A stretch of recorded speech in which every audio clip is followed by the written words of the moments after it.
쓴 적도 없는데 콘텐츠 이용료가 결제됐다는 문자 메시지 받아본 적 있으신가요? 휴대전화 계정을 해킹당해서 게임 아이템 값 등 이용료가 자기도 모르게 빠져나가는 피해가 늘고 있습니다. 그런데 이동통신사에 신고를 해도 환불받기 어려운 게 문제입니다. 박기환 기자입니다. 며칠 전 A씨는 무언가 결제됐다는 문자 메시지가 7건 연속 들어와 깜짝 놀랐습니다. 3분 만에 60만 원 가까이 빠져나갔는데 알지도 못하는 모바일 게임 아이템 값이었습니다. 바로 아이를 의심했다니까요. 그래서 물어봤더니 걔가 하는 게임이 아니고, 그래도 처음에 저도 이제 게임을 전혀 안 하거든요. 그래서 7건이 총 왔어요. 59만 4천 원이 결제됐다는 문자가 왔고요. 누군가 구글 계정을 해킹해 연결되어 있던 결제 수단으로 돈을 빼간 거였습니다.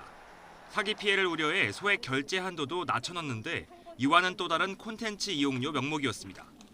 아는 게 소액 결제거든요. 사실은 콘텐츠 결제라는 거 처음 들어봤고, 이거에 대해서 좀 더 알려준다면 이런 것들이 있고 이렇게 결제될 수도 있다라는 것들이 좀 있었으면 좋지 않나.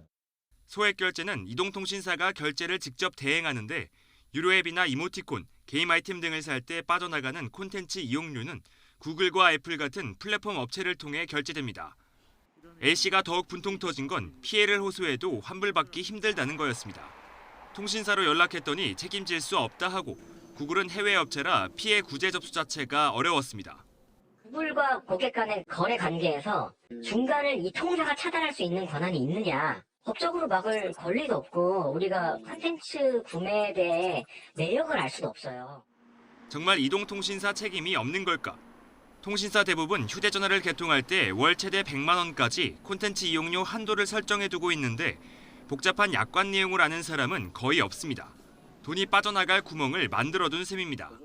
가입 단계에서 소비자들이 그런 소액 결제라든지 인앱 결제라든지 금액의 청구에 있어서의 부분들을 조금 더 제어할 수 있도록 고지나 이런 부분들이 좀 강화되는 것들이 좀 필요할 것으로 보여집니다. 이와 함께 전문가들은 결제 수단이 등록된 계정의 경우 지문이나 홍채 인식 같은 이중 보안 설정을 해야 추가 피해를 막을 수 있다고 말합니다. 1개 이상의 인증 방법을 추가로 하는 거예요. 홍채를 하든 지문을 하든 비밀번호를 하든, 그러면 결제되기 전에 허락 없이 결제가 안 돼요. 구글, 애플 같은 해외 업체에 직접 환불을 요청하기 어려울 땐 소비자 단체의 조언을 구하는 게 도움이 됩니다. YTN 박규환입니다.